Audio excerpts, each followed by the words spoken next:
بسم اللہ الرحمن الرحیم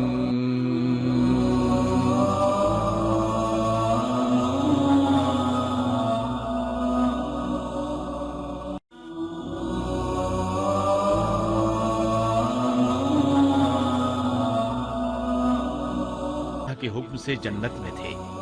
اب ابلیس لگا اپنے وسوسے شروع کرنے، اور ہم نے کہہ دیا اے آدم تم اور تمہاری بیوی جنت میں رہو اور جہاں سے چاہو با فراغت کھاؤ۔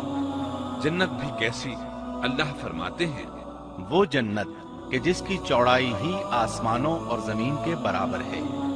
سو اس جنت میں سے جو چاہو سو کھاؤ، کچھ بھی منع نہیں سوائے ایک درخت کے، چنانچہ ارشاد ہوا اور ہم نے کہا اے آدم تم اور تمہاری بیوی جنت میں رہو، پھر جس جگہ سے چاہو با فراغت کھاؤ، اور اس درخت کے پاس مت جاؤ ورنہ ظالموں میں سے ہو جاؤ گے۔ ایک اور جگہ فرمایا اور جب ہم نے فرشتوں سے کہا کہ آدم کو سجدہ کرو تو ابلیس کے سوا سب نے سجدہ کیا، ابلیس نے انکار کیا، تو ہم نے کہا اے آدم یہ تیرا اور تیری بیوی کا دشمن ہے، خیال رکھنا ایسا نہ ہو کہ وہ تم دونوں کو جنت سے نکلوا دے اور تو مصیبت میں پڑ جائے۔ یہاں تو تجھے آرام ہے، نہ تو بھوکا ہے اور نہ ننگا، اور نہ تو یہاں پیاسا ہوتا ہے، نہ دھوپ سے تکلیف اٹھاتا ہے۔ گویا اللہ نے سیدنا آدم علیہ السلام کو وسوسے سے پہلے ہی خبردار کر دیا تھا۔ ان آیات سے یہ بھی پتہ چلا کہ انسان سے ابلیس کی عداوت اور دشمنی ابتدا ہی سے چلی آ رہی ہے۔ اللہ نے آدم علیہ السلام کو کامل نعمتوں سے نوازا، بھوک نہ پیاس، یہاں تک کہ پیاس کے اسباب سے بھی محفوظ، نہ گرمی اور نہ دھوپ، پھر بے انتہا حسن و جمال، مشقت نہ تکلیف، بدبختی نہ بدقسمتی۔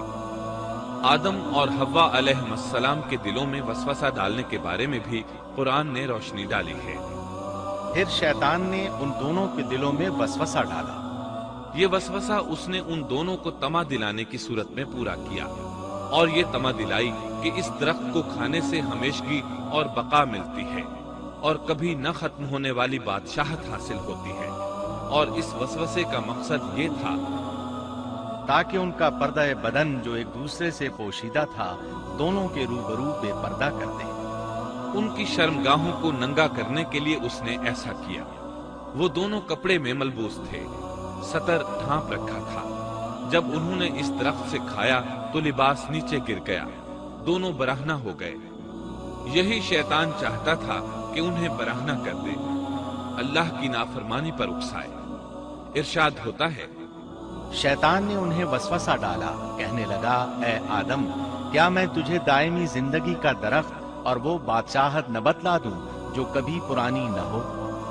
جب تم اس درخت سے کھاؤ گے تو ہمیشہ زندہ رہنے والے بن جاؤ گے اور زبردست بادشاہت حاصل کر لو گے۔ اس نے یہ تمنا بھی دلائی۔ تمہارے رب نے تم دونوں کو اس درخت سے اس لیے منع کیا ہے کہ تم دونوں فرشتے نہ بن جاؤ یا ہمیشہ زندہ رہنے والے نہ بن جاؤ۔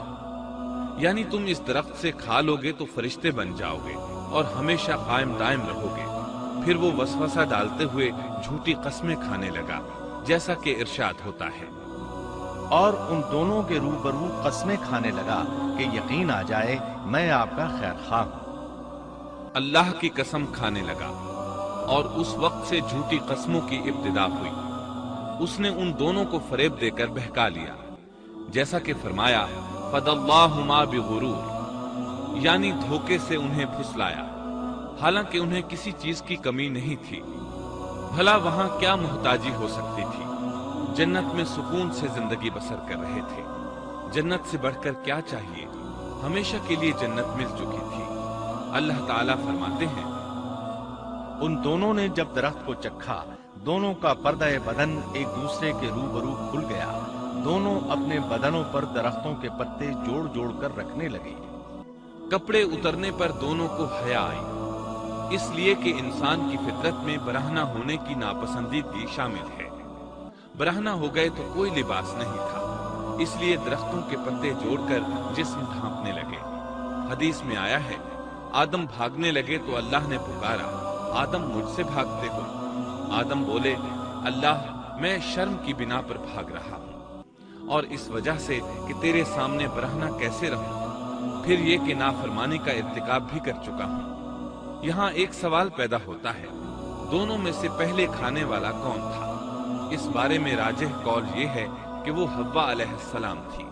انہی نے آدم علیہ السلام کو طمع دلاتے ہوئے اس غلطی پر آمادہ کیا تھا، جیسا کہ بخاری شریف میں نبی اکرم صلی اللہ علیہ وسلم نے فرمایا، اگر حوا نہ ہوتی تو کوئی عورت اپنے خاوند سے خیانت نہ کرتی۔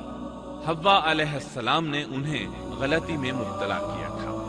اگر حوا علیہ السلام نہ ہوتی تو آدم بھی خیانت میں مبتلا نہ ہوتے اور نہ معصیت میں مبتلا ہوتے۔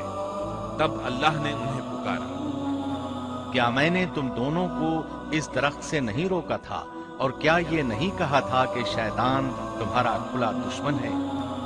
اب توجہ طلب بات یہ ہے کہ اس موقع پر دونوں نے کیا طرز عمل اختیار کیا؟ کیا وہ دونوں اپنی معصیت پر بضد رہے اور تکبر کرنے لگے، جیسا کہ ابلیس نے سجدہ کرنے سے انکار کیا تھا اور پھر لگا تھا اپنی معصیت پر اصرار کرنے، یا ان دونوں نے توبہ کر لی؟ جی ہاں، دونوں نے توبہ کر لی، جیسا کہ قرآن مجید میں آتا ہے، دونوں نے کہا، اے ہمارے رب، ہم نے اپنا بڑا نقصان کیا، اور اگر تو ہماری مغفرت نہ کرے گا اور ہم پر رحم نہ کرے گا تو واقعی ہم خسارہ پانے والوں میں سے ہو جائیں گے۔ اس قصے میں ایک سوال یہ ذہن میں پیدا ہوتا ہے کہ جب سیدنا آدم علیہ السلام کو ابلیس نے سجدہ نہ کیا تو اللہ تعالیٰ نے اسے مردود بنا کر جنت سے نکال دیا، پھر وہ سیدنا آدم علیہ السلام کو اس درخت کے قریب کس طرح لے گیا جبکہ وہ جنت سے باہر ہو چکا تھا؟ قرآن کریم میں اس بارے میں یہ الفاظ آئے ہیں، پھر شیطان نے ان کے دلوں میں وسوسہ ڈالا۔ یہ وسوسہ اس نے کیسے ڈالا جبکہ وہ جنت سے نکالا جا چکا تھا؟ مفسرین نے اس کے جواب میں لکھا ہے کہ اس نے جنت سے باہر رہ کر یہ وسوسہ ڈالا تھا۔ جیسے آج کل تار اور بغیر تار کے آواز کو دور دراز علاقوں تک پہنچایا جا سکتا ہے، ایسے ہی شیطان نے اپنی طاقت سے یہ وسوسہ ان کے دلوں تک پہنچایا۔ اللہ کا حکم ہوا، جنت سے اتر جاؤ۔ مزید فرمایا، تم آپس میں ایک دوسرے کے دشمن ہوگے اور تمہارے واسطے زمین میں رہنے کی جگہ ہے اور ایک وقت تک نفع حاصل کرنا ہے۔ اللہ نے مزید فرمایا تم وہیں زندگی بسر کرو گے اور وہیں مرو گے اور وہیں سے دوبارہ نکالے جاؤ گے۔ قرآن مجید کے دیگر مقامات میں بھی اس قصے کی تفصیل موجود ہے۔ مثلاً فرمایا، اور اس سے قبل ہم نے آدم سے ایک عہد لیا تھا مگر وہ بھول گئے اور ہم نے ان میں کوئی عزم نہیں پایا۔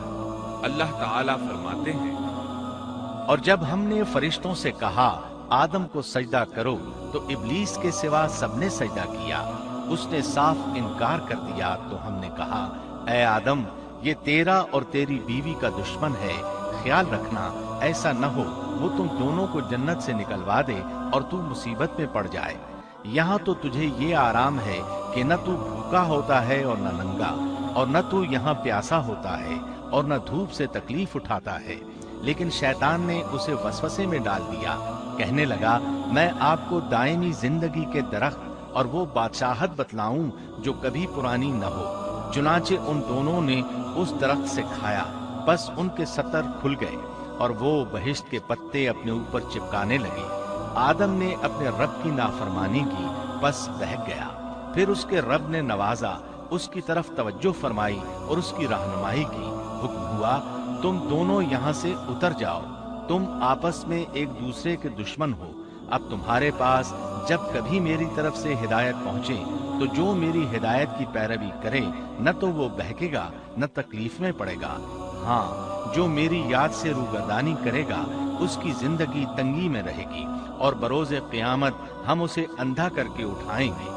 آدم علیہ السلام زمین پر اترے اور اپنے رب سے توبہ کے کلمات سیکھ لیے۔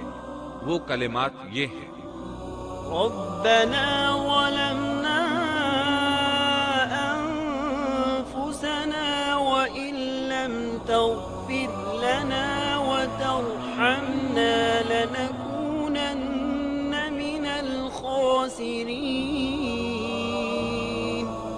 اے ہمارے رب، ہم نے اپنا نقصان کیا، اور اگر تو نے ہم پر مغفرت و رحمت نہ فرمائی تو ہم خسارہ اٹھانے والوں میں سے ہو جائیں گے۔